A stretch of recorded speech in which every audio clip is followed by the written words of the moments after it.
Hello, everybody, and welcome to PC's Playbook, my very own football podcast, and this is the very first episode. So, welcome everyone on the special occasion. I am PC. This is, I guess, my playbook. And today we are going to be kind of getting a preview for this Sunday slate of football games, NFL, and also reviewing the Thursday night game that happened a few days ago, as well as going over some fantasy football questions and everything related to football that you can possibly talk about.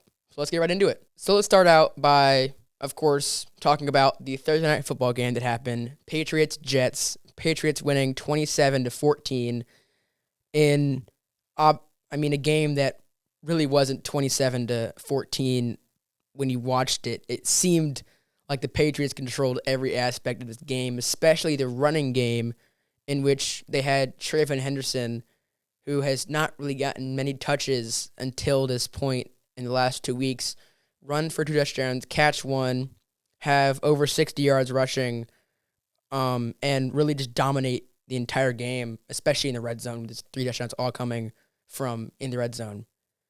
So the main question here is one from each team, really. The Patriots look like real Super Bowl contenders. They are now 9-2. I didn't really check my notes real quick, because I wasn't sure they're 8 or 2, 9-2. 9-2. The current 1 seed in the AFC before this Sunday, where possibly the Colts or Broncos or another team could take that. They're currently the 1 seed with, right now, looking like the best quarterback in the NFL, Drake May, besides maybe Matthew Stafford or Patrick Mahomes. And it looks like they are unstoppable. And no one's yet to stop them since really that first few weeks of the season where they had that ugly loss to the Raiders.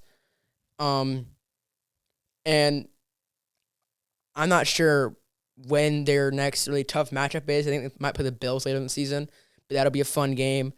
It'll just be a matter of if they can still be consistent come playoff time, because this is a playoff team. Obviously, they're 9-2 with not too difficult of a schedule left. I think they have some hard matchups, but they're 9-2. So they can win them. But it's more or less if this team can show how a young team can still be consistent. We've seen it in the past with other teams, like last year, the Commanders. They stayed consistent throughout the playoffs and made it the NFC Championship game. But most young teams get into the playoffs and just get wiped out by a more experienced team that knows how to play playoff football. Especially in the AFC, a team matches up with the Bills or the Chiefs or the Ravens, and they get blown out. We saw it last year with the Chargers. They're not really an experienced playoff team. They're very good. You look at the team, they have a lot of experienced players, but they're not an experienced playoff team. They go into a matchup with, slightly more experienced playoff team in the Texans and get blown out. Because they're a team that hasn't been in that situation enough and didn't know what to do with it. That's definitely the Chargers, kind of how you describe them, as a team that really has not been put in the situation where they can make the run to Super Bowl. And the Patriots look like they might be like that. But if they can keep that consistency going, who's going to stop them? Right now it looks like no one. The Colts don't look like a team that can really go up against great teams as much as the Patriots are looking right now. The Broncos look very inconsistent. We saw that in the Thursday night game last week against the Raiders. They only won 10-7 with offensive, mishaps and inconsistencies all around.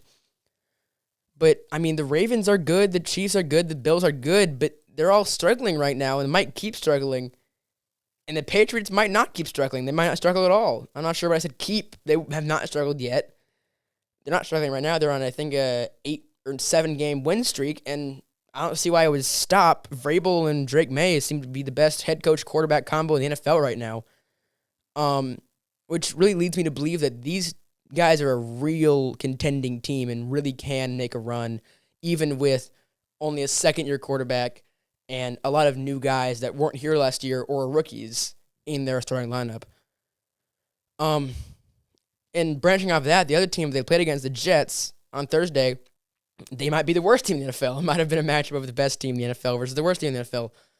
The Jets only have 2 wins in the season, and their quarterback, Justin Fields, looks like the opposite of Drake May. He looks like someone who is really just, he kind of folds under pressure and can't perform when faced with adversity, unlike Drake May, who's been doing all that all season.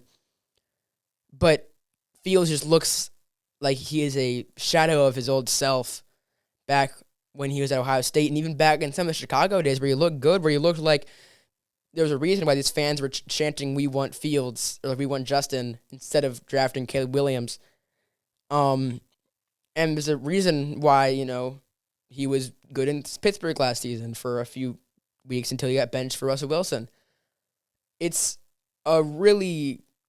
He is someone that I've believed in for a really long time. I believe that he could be a franchise quarterback if he was in a better system, which he's not been put in yet. He's been put in the Bears with probably the worst O-line in the NFL, Steelers in a time where their offense was just nothing last year, and the Jets this year, which are the Jets.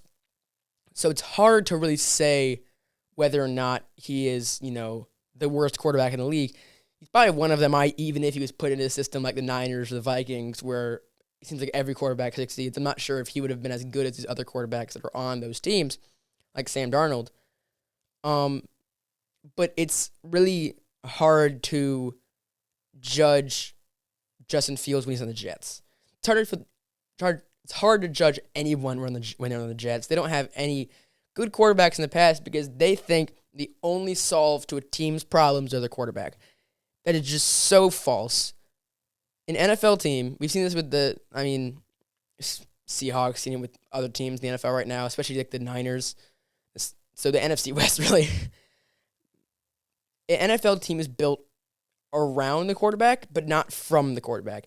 It is built with a good O-line, a good defense, and a good coaching staff, and then a good quarterback, or even like a competent quarterback. It doesn't have to be like a Patrick Mahomes or a Josh Allen level quarterback. It has to be a very competent quarterback. And Justin Fields might be competent. He's never been put around a system where he has all of those pieces. The Steelers is the closest he'll get, and he actually was good there before getting benched, even though he was playing well and didn't really get too much of a chance there. It is so confusing to see whether or not he could actually be a quarterback in the NFL in the future without seeing him get put behind an O-line that blocks for him for more than 2 seconds, get put with receivers that don't drop the ball, get put with a running back. Breece Hall is probably the best running back he's played with. Let's see. Yeah. And Breece Hall doesn't look too inspired to be on the Jets right now. He's not playing his best football. He had that one good week against the Bengals, and that was basically it. And I really see potential in this guy, and I really believe he can be a team's number one guy. A team needs to believe in him that has a system, or a team needs to stick with him, kind of like the Bears did, except for stick with him for a little bit longer, because the Bears kept him for, 3-4 years maybe? Yeah. And then as soon as they got a good system, as soon as they got these offensive linemen, wide receivers, defensive ability, they ditched him. They got rid of him for Caleb Williams, which is smart on the Bears' part for getting a quarterback around a system and building it around him instead of just, drafting a quarterback and saying, it fixes everything. But just let the man have a chance, is all I'm saying. Everyone's bouncing and saying, now just bench him, get rid of him. He's not a good quarterback. Give him a chance to actually be in a system and be in an offense and on a team with a good coaching staff and a good offensive line and good receivers. I really do believe he'd be a really good quarterback if that were to happen. I believe that, he has some Lamar Jackson tendencies. He could be a Lamar Jackson. Now, Lamar Jackson level, no. Lamar Jackson-esque is what I mean of having a lot of rushing yards, have a lot of passing yards, and being a guy for a playoff team. It's just the Jets. All right? That's usually the problem with most quarterbacks. That was the problem with Sam Darnold. It was just the Jets, and now he's the quarterback for one of the best teams in the league right now, the Seahawks. So, Justin Fields is not the worst quarterback in the NFL. I would like to say that. Just outright. He's not. I don't know who it is. I don't really want to, say, blah, blah, it's blah, blah, it's because, they'll have a good week the second I say that, but it's not Justin Fields. And he might get benched or Tyrod Taylor soon, but I truly do believe that he could be an amazing quarterback if put in a system that, you know, supported him and actually helped him be better at football rather than make him, fight for his life by running around for 10 minutes before just getting hit and throwing the ball out of bounds. And, I mean, the rest of his team was good. They had a lot of pieces. They had Sauce Gardner. They had Quinnen Williams. Obviously, both of them got traded away. They had Garrett Wilson, one of the most promising young receivers in the NFL. He's out for, I think, 4 weeks now. So I just feel for the man. That's it. And also I feel for other guys in the Jets who didn't get traded that were thought were going to get traded, such as Breece Hall. Who, it's, on the Jets, how do you, go into games? Are you thinking, let's win, or are you thinking let's not get humiliated? Because I'm really worried that they kind of go in games, such as Breece Hall, who's been kind of accepting that he's on a terrible team and wants to get out. I'm worried that he goes into games and is like, oh, God, let's just not lose by 30. Which, I guess has been working recently because they won against, I think they won 2 straight games against AFC North teams. So, I guess don't get blown out. Keep trying to do that. But, them against the Patriots just seemed like a matchup that was never going to be the Jets winning that game. It was never going to have that. Travion Henderson looks like the best rookie running back in the NFL right now, even though he had such a slow start. He looks like that, and Drake May looks like the best quarterback in the NFL right now. The Jets were not going into that thinking, let's win this game. Let's upset them. Let's do that. Maybe they said that. Maybe Aaron Glenn went into the locker room and tried to inspire his guys and say, we're going to win this. I believe in us. But did he actually believe they were going to win that game? No. That was not a surprising result in any way, shape, or form that the Patriots won and the Jets lost, of course. Now I'm going to transition into, tomorrow's games and also Monday. Today, right now, is Saturday, but tomorrow we have more football. We have the Sunday slate. I think only 2 teams are on bye, so we got a lot of games. Red Zone should be fun. Also, you have a Monday night game and a Sunday morning game. So just football just straight up from 9:30 a.m. all the way to, midnight on Sunday, and then get up, go through Monday, and then boom, more football that night. Always a great weekend. We just need Saturday games now. So once the college football season wraps up, hopefully we'll have that one weekend where we get Thursday, Saturday, Sunday morning, Sunday, Monday. Although I do think this is one of the last Sunday morning games.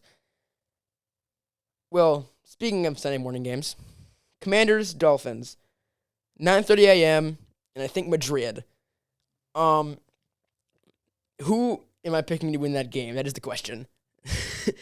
Of course, it's the question. I am doing that right now. I'm going to be picking the teams that I believe are going to win and why I think they're going to win. For this game, specifically, I think the Miami Dolphins will get the win. The Washington Commanders look like a shell of themselves. They look terrible right now. They, I think, are on a 5-game losing streak. And Jaden Daniels can't stay healthy. He's not playing this game, of course. His arm was torn in half, not literally, but it looked like it. And their defense cannot stop anything. The Lions just dropped 44 on them in a game where their offensive coordinator wasn't even calling the plays. It was their head coach, which might honestly make the Lions better. But I don't see a world where the Commanders win. Actually, I see a world. I can see a world where the Commanders win this game. That's an exaggeration if I don't see a world. I can definitely see a world where the Commanders winning this, but it's improbable, and it's probably not going to happen just because there is no light in this team and no fire in this team without Jaden Daniels and without these guys, they had last year on defense that they lost. There's been no hope. They were, 3-2? They beat the Chargers. They were 3-2, and then they lost 5 straight. There's been no hope, no fire, no inspiration in this team that can give me any reason to pick them. Bill has been terrible, even in his losing streak, which is saying something. Because, he was one of their, most inspiring fire. The fire when Jane Nails got hurt. We have Bill now. Or Ja'Cory Cross-Merritt, if you don't know who Bill is. I keep just calling him Bill without people. I forgot people can just call him Ja'Cory Cross-Merritt. But, he's been horrid. And the rest of the team has also been horrid. So the Dolphins obviously have a little bit more of a fire under them and actually have a hope to be a good football team or even a okay football team. They just beat the Bills last week in humiliating fashion. And Tua finally looks like a quarterback that can actually throw the ball. Kind of like his old self when he led the NFL in passing yards a few years back. Jalen Waddle looks like a real wide receiver one that's should be stepping in for Tyreek Hill even when he comes back next year if he does come back to the Dolphins. And Devon Chan looks like one of the best running backs in the NFL. So their offense is explosive. Their defense is finally making some strides towards being a good defense after a really rough start of the season. And, I mean, they have a really good matchup this week against the Commanders because, usually teams that beat the Dolphins exploit their run defense, and this week the Commanders have no run offense, really. If the Commanders were to win this game, Jacory Cross-Merritt would need to run for 80 yards and have 2 touchdowns. Maybe even 1 touchdown. If he has a touchdown and 80 yards, they might win this game. The Commanders need to exploit the Dolphins' run defense out the gate early and often. There needs to be read options. Mariota needs to run for maybe 50 yards and a touchdown. Bale needs to go off. Chris Rodriguez needs to go off. Jeremy McNichols, I'm not sure if he's playing. He needs to go off. There needs to be some sort of game plan built around just ground and pound, run the ball. If the Dolphins want to win this game, they have to really just contain that. And it should not be too hard because the Commanders' run offense has been really uninspiring recently. But if they can contain that, it seems like it's just built to be a win for the Dolphins and just meant to be because all they're willing to do is stop one aspect of the game that the Commanders don't really have too much strength in. And the Dolphins immediately have the upper hand, immediately have basically a better unit in every other part of the field. So my game prediction for that is Dolphins 28, Commanders 17. Moving on, we have one of the best games of the week in Tampa Bay and Buffalo. Both these teams need a get-back game. Tampa Bay obviously just lost to the Patriots last week. Buffalo, humiliating loss to the Dolphins. It's really hard to predict who really wants it more. Both these teams are really, really wanting this win, especially Buffalo, who's now fallen a few games back of the division leaders Patriots, and they need a win to try to get that home playoff seed or even a good playoff seed at this point. If they're fighting for a wild card, they're fighting with the Chiefs, they're fighting with the Ravens. That's a tough teams to fight with. So just a really must-win game. The Bucs, though, they have a bit of a step on the second-place Panthers, who are 5-5, about to be 5-6 likely after this week. I'm a Panthers fan myself, diehard Panthers fan, and I don't think we have really much of a chance to catch the Buccaneers. I would love if we could, but it's not a great chance to catch the Buccaneers this year and make the playoffs as division winners. But the Bucs, they still have a light under them to get that 3 seed, 2 seed instead of that 4 seed, as they do most years. So this would be a big win for them. However, the Buffalo Bills are the Buffalo Bills. Inconsistent yet amazing is a kind of phrase I use to describe them. Inconsistent being, of course, losing to the Dolphins last week. Amazing being how they would bounce back to that. How they played against the Panthers, 40-9 victory, would be kind of how I would expect them to bounce back this week. Granted, they haven't beaten any good teams yet. They've beaten they beat the Chiefs. They beat the Ravens. Those are 2 very good teams. Those are 2 I just said they have not beaten very good teams yet. They beat 2 very good teams.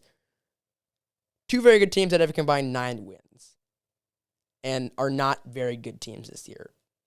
Are not as good as they used to be, they're not as much of a wow on their resume as they used to be. Especially the Ravens early season. They started out 1-5. Come on.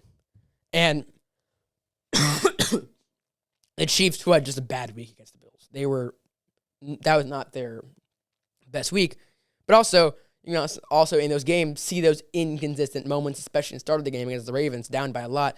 And then the amazing moments, late game against the Ravens, coming back and winning that game.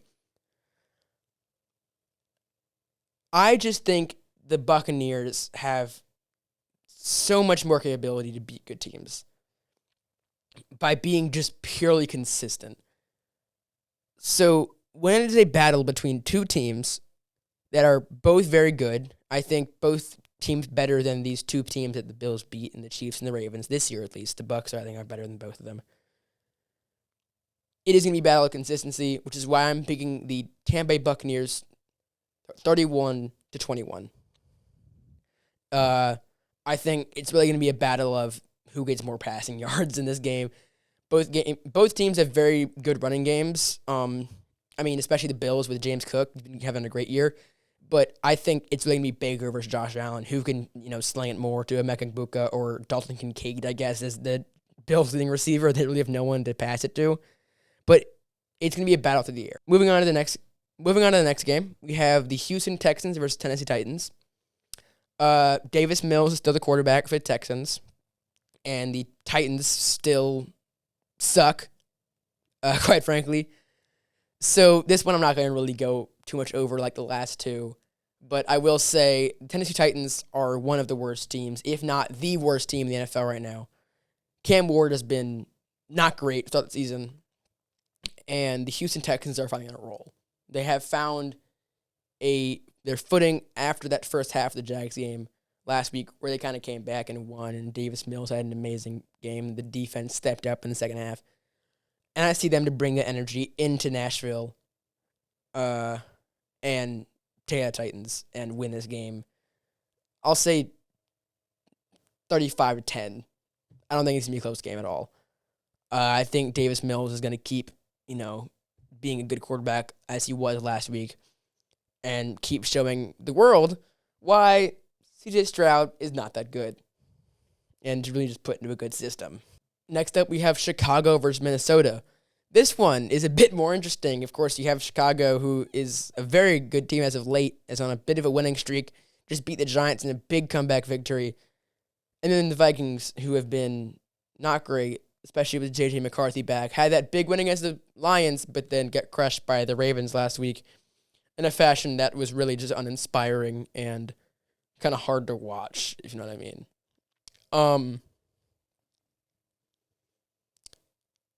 The Chicago Bears are a good football team. For the first time in a long time, the Chicago Bears are a good football team. But the Minnesota Vikings are going to win this game. The Bears are still the Bears, and they will find a way to lose games that they should win, even though recently they've been finding a way to win games that they should lose. And it's been showing that Caleb Williams is a great quarterback. This is a game built for the Vikings to win this game. The Minnesota Vikings and J.J. McCarthy are looking for a get-back game after a rough loss. Last time they needed that, they just went out and beat the Lions. So I really don't expect the Vikings to go out scared like they did versus the Ravens. I expect them to go out with high energy, high pace, and just punch first, get up to like a 17-3, 17-0 lead, and just keep rolling. Granted, I could be very wrong. Chicago could go out there and, kick Minnesota out of their own stadium and win like by 30. But the way I'm seeing it, I think the Vikings are going to win this game. I'll say 31-21, late game push by the Bears, something like that, and makes it a closer game. I think I've said 31-21 a few times now, actually. I think it's just a good score. Pretty rounded, still a close game, but kind of sizable victory. But J.J. McCarthy, I expect him to have a really good game. I expect him to limit the interceptions he's been throwing recently. And I expect him to find Justin Jefferson. I expect him to find Jordan Addison 4 touchdowns and 4 big passes, and to, have them finally get involved more in the offense.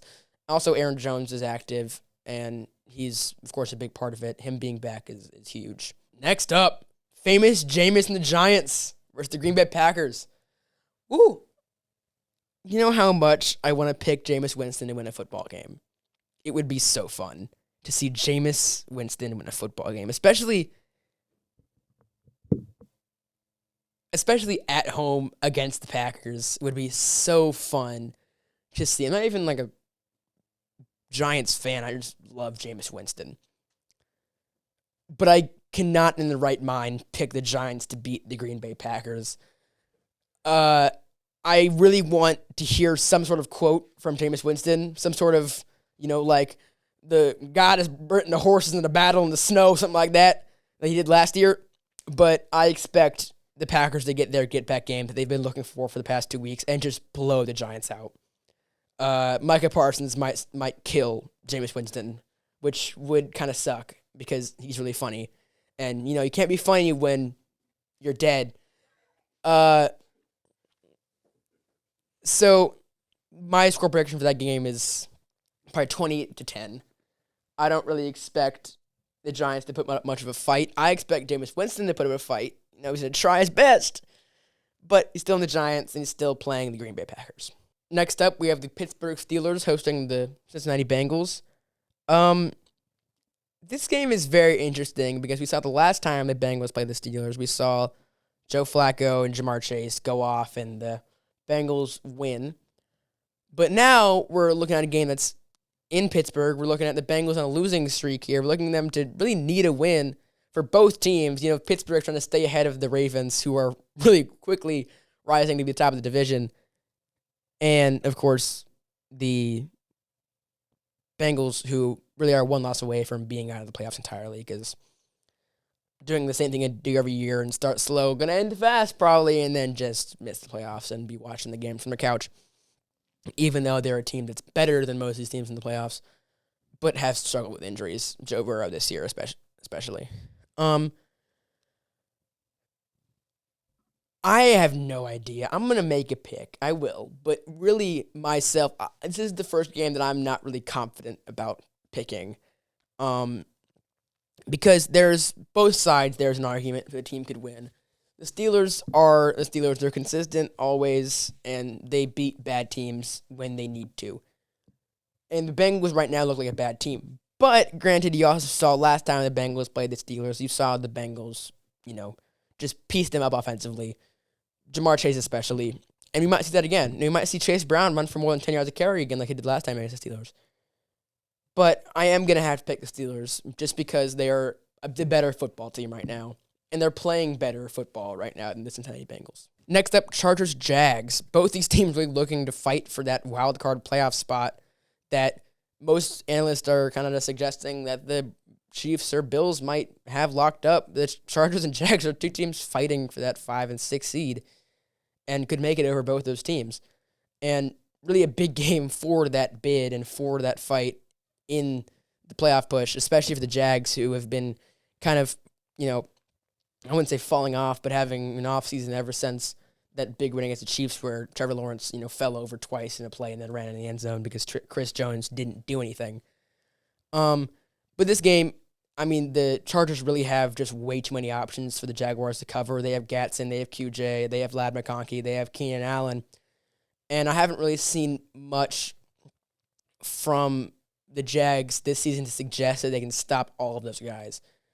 I don't think all of the guys would go off. I think maybe one or two of them has a really good game. Maybe they have all pretty decent games.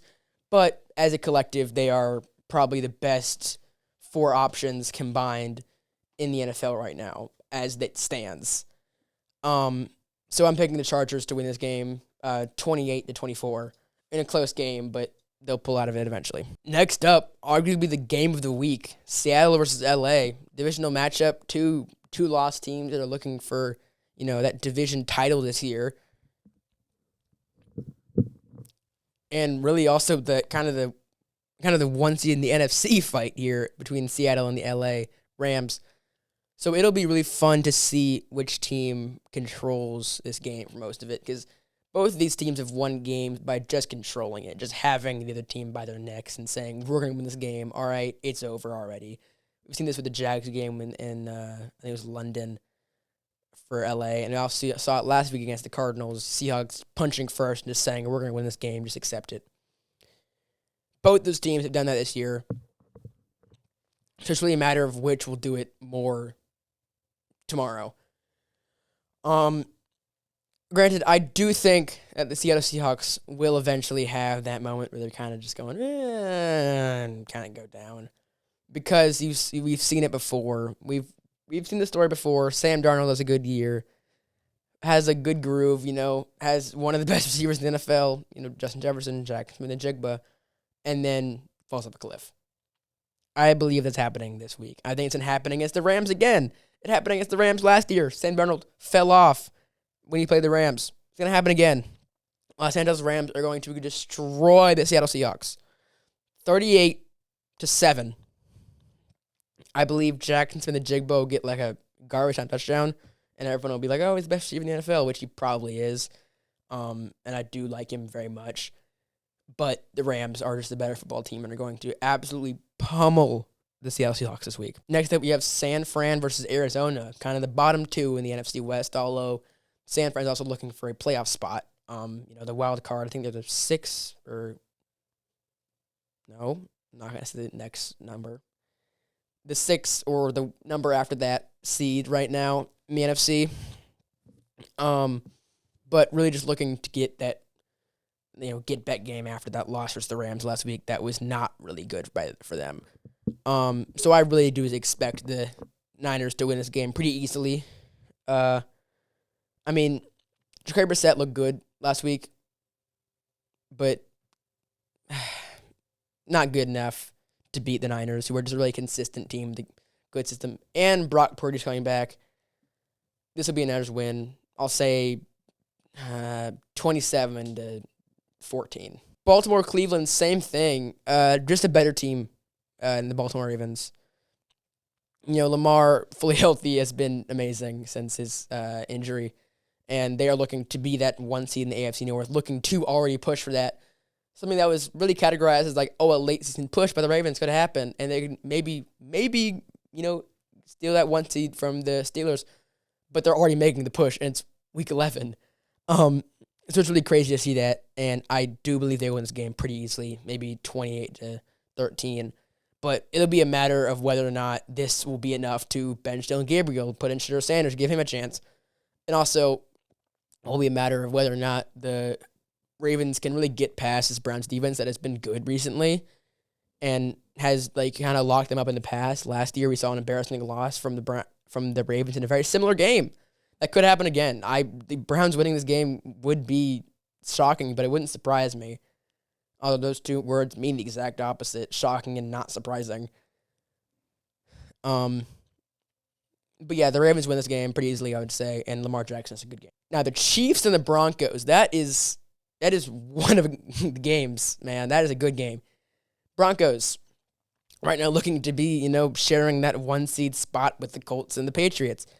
The Chiefs are fighting for a playoff spot. This would be a terrible loss for the Chiefs, not because the Broncos are a bad team, but because it would push them out of the playoff picture even more than they are right now, and really would just send the league into a frenzy, because right now it would look like the Chiefs are not a playoff team. And I think that is what is probably going to happen.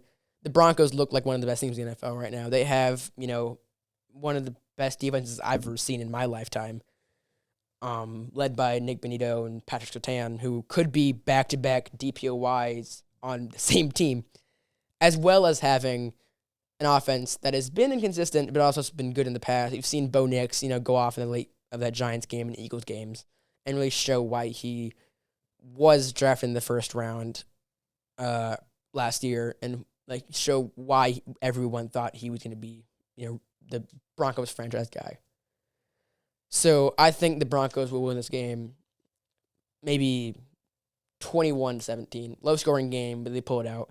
I'm kind of zooming through these last ones. I think I took too long on the first few, and I've been kind of just going wow in the past 5 or 6. But I believe I'm still giving decent analysis on the games.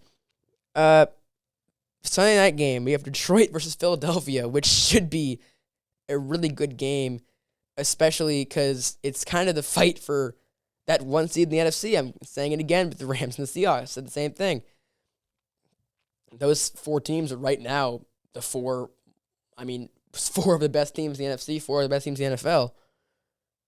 But we have also inconsistencies from both teams. The Eagles, especially, their offense has been not doing anything this year. They've been getting bailed out, especially the last game against the Packers, bailed out by their defense in a way that cannot be sustainable. And if they keep playing that, will get crushed in the playoffs and will not be sustained.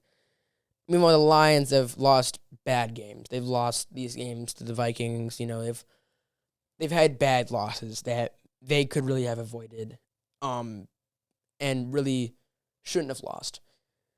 So that'll be an interesting game. I am going to be picking the Lions, however, in a game where I believe both teams will be putting up a fight the entire game. It will be a close game and maybe even an overtime game, which is why the score will be 26-20. But I really don't know if the Eagles can sustain this run they're having right now of just inconsistencies, losing to the Giants, losing to the Broncos in ways that are embarrassing, in ways that are they kind of just let the other team control them later in the game. They let them control them for the Giants all game. And if they can control this game against the Lions, if they can hold Jared Goff in check, if they can hold Aiden Hutchinson, if they can, stop Monroe St. Brown, Jahmyr Gibbs, all these weapons, then maybe. But I just don't see that happening. I don't see Jalen Hurts and A.J. Brown connecting more than Jared Goff and Amon-Ra St. Brown. So that's why I'm picking the Lions. Now, Monday night game, we have Cowboys, Vegas, the Raiders. Why are the Cowboys on so many Monday night games, man? I don't get it. Put the Panthers on one. The Cowboys don't look great right now, but neither do the Raiders. The Raiders look like one of the worst teams in the NFL. They just lost a game with 7 points in prime time last week. Bad. But that 7 points in Broncos points is a lot more when it's Cowboys points. The Cowboys defense looks terrible. Even with Quinnen Williams, I'm not sure if they're going to have much success defensively. But so is the Raiders defense. Not great. And their offense is also horrid. And I expect Geno Smith to get picked off 2 times, giving the Dallas Cowboys his win 27-10. Pretty easy win. I don't see much drama going on with it. But it'll be interesting to see. Now, finally, I've saved the best for last. Panthers-Falcons. Best for last. Yeah. Panthers just lost to the Saints 17-7 in an embarrassing, hard to watch fashion. They need a get back game in the biggest way this week. The Falcons also need a get back game. They just lost to the Colts in a insane, Jonathan Taylor insane game in overtime in, I think it was Berlin. I want to pick the Panthers to win this game so badly, but I'm going to be picking the Falcons 20-13. Bryce Young has been one of my favorite players in the NFL since he joined the NFL, or since he got drafted in the NFL, because he was the Panthers' first overall pick, and I believed in him. And he was terrible for the first year, got benched, came back, big underdog story. And everyone loved it. I loved it. I still do believe that he's a good quarterback. I just don't know if he's our good quarterback. I think we might be looking at Baker Mayfield, Sam Darnold 3.0. We might be looking at an amazing quarterback put into the Panthers system. Is terrible. Stop hitting the microphone. Goes to a better team and performs better. It's very possible, and I do not want to accept that, but it might be time. Granted, if we do win, that would be the best thing possible for Bryce Young, especially if he plays well and doesn't just give it to Rico every single play. I would love to see him win and love to see him be our guy for a week and be our guy for the rest of the year and just see what happens from there. But Rico Dowdle is going to have an amazing game for us to win this game. The Falcons lost to us 30-0 last time. You don't think they're going to have a little chip on their shoulder? You don't think they're going to come in there and be like, in Mercedes-Benz Stadium, this is our house, we're going to destroy you? They're going to do that. And they probably are going to destroy us. They're going to come out early, and we don't know how to start games, and they're going to start the game strong. And we're going to go down 17-0 early. I'm going to stop watching the game, and, we're going to lose. Bijan Robinson is going to have his get-back game. He's been poor recently, and the Panthers' run defense is exactly how you stop a poor streak. It's exactly how you stop your losing streak, how you stop your streak of blah, blah amount of losses or not enough yards or not touchdown. And we'll see it this Sunday. So, although I am a huge Panthers fan, I predict the Falcons to win this game. So those are my predictions for all the games this week. I'm going to do one more segment this episode. I will be doing fantasy football, starts and sits. So basically, just giving you advice on this Sunday. Who should I start? Who should I sit on your team? I'm going to be highlighting some guys who have like bad matchups or I just don't think will be as good as they usually are, and you should probably put them in your bench, or have good matchups and you should be putting them in. All right, let's start out with Ashton Genty. He is going against one of the worst defenses, worst run defenses, worst pass defenses, just probably the worst defense in the NFL entirely, in the Cowboys on Monday night. Ashton Genty is waiting for another one of those explosive games like he had earlier in the season against the Bears, and really looking to show that he's like that main guy in Las Vegas, and he can be their future running back for the next 5-10 years. And this is the game to make it happen. This is the game to show that he is Ashton Genty from Boise State, not Ashton Genty from Italy, or wherever he's from. So he's not just like, show that Raheem Mostert isn't a better running back than him right now. Instead of Genty, sit Derrick Henry. I love Derrick Henry so much. He's been my favorite player for so long. But he's going against the Browns, and he's been struggling to put the ball in the end zone recently. He's been struggling to get the handoff at the 1-yard line and just run through people like he used to be able to. And he's showing, signs of age finally catching up to him after so long. So I would sit Derrick Henry against an unfavorable matchup. Start Jordan Addison. He is a high potential player, high boom player, going against the Chicago Bears that have shown they can't really cover two wide receivers at the same time. And the Vikings, if anyone, have two very good wide receivers, especially in Justin Jefferson, with Jordan Addison as the number 2. So start Jordan Addison. He will be having his breakout game along with the Vikings, who are predicted to win this game. Start my boy Rico Dowdle. He is looking to have that game like that Dolphins game, like that Cowboys game, similar to what we've seen in those past few games where he had 30 points, 35 points that he did not get last week. I think he only had 13 or 15 points, and that was mainly from that touchdown and maybe a catch or two. But really contained all of last week against the Saints. They kind of stacked the box, but expect the Falcons to try to stop him but fail. The game plan this week will be a lot more pass-heavy for the Panthers, especially after getting completely stuffed in the run last week and just letting it happen and just saying we lost. So Rico will, have more opportunities with open field.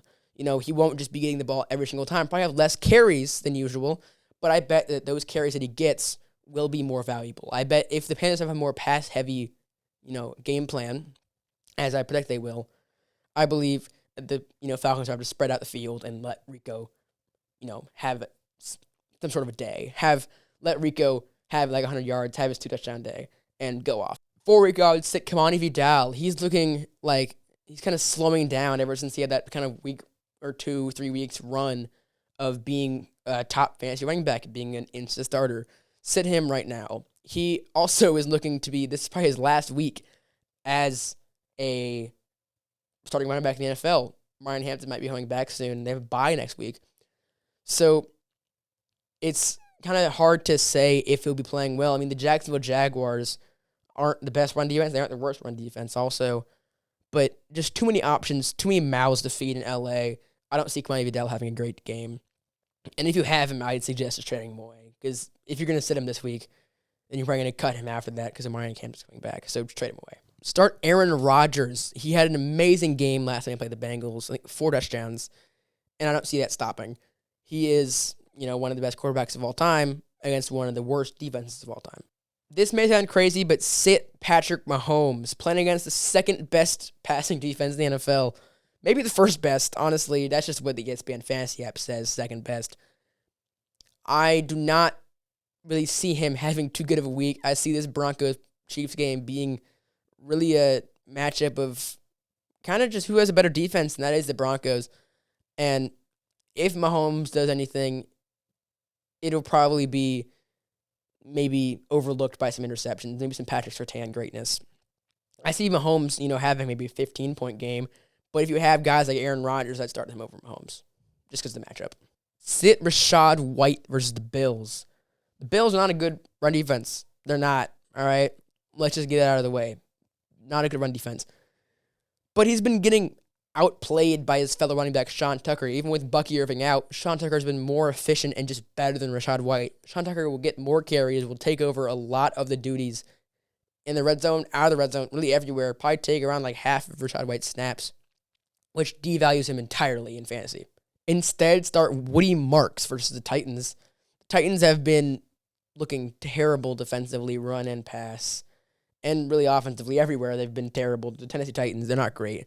And Woody Marks is looking up recently, getting a lot of snaps, getting a lot of carries, getting a lot of opportunities, and really taking advantage of those opportunities, and proving he can be an every down back for the Texans and be efficient with that. I suggest you start TJ Hawkinson. He has been really having an off year this year, but against the Bears, I expect the Vikings to really throw the ball a lot. Having Aaron Jones back, who's a good receiving option, and, having McCarthy come off of a iffy game, I expect them to really try to get him his get back and get the air game moving for the first time in a while, and see, like Jordan Addison I already mentioned, have a good game, and I expect to see TJ Hawkinson maybe get a touchdown and maybe 5 catches. Ronde Gadsden, he might be limited this week, as well as having, of course, too many mouths to feed in the Chargers offense, which is really hard to predict who's going to play well. And Gadsden this week has all signs pointing to him not playing well. He has, I think maybe it was a hamstring or oblique. I forgot what the injury exactly was, but it did not look good, and he might be limited this week, especially with Tyler Conklin playing well last week instead of him. Start Chase Brown. I know there was some, talk about Steelers' run defense kind of locking up Chase Brown this week, but we might also see some heavy wins in this game in Pittsburgh, and we might also see the same Chase Brown we saw last time against Pittsburgh, averaging 10 yards a rush and really just taking over this game and actually maybe giving him some red zone touches this time. So start Chase Brown, even though you might see some analysts saying, no, don't start him. Do that. Sit Zay Flowers against the Browns. I don't really think that he can be too much of an option against this Browns defense that's been looking really good lately. Despite their offense being terrible, the Browns defense has been one of the better defenses in the league. With Myles Garrett, with Carson Schwarzenegger being a new Rookie of the Year candidate. So Zay Flowers might get locked up for sub 10 points this week. That's all you have from me this week. I, predicted the games, did my fantasy football takes, but, thank you for coming for episode 1 of PC's Playbook. Peace.